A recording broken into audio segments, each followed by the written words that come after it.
viernes 20 de mayo de 2010. Festival de Cannes.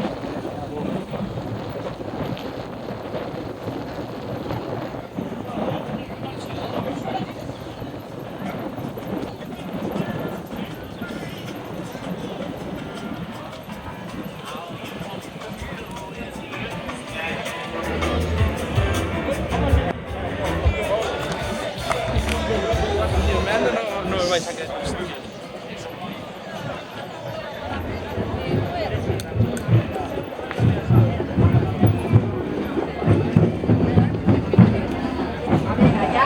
La quiero ver.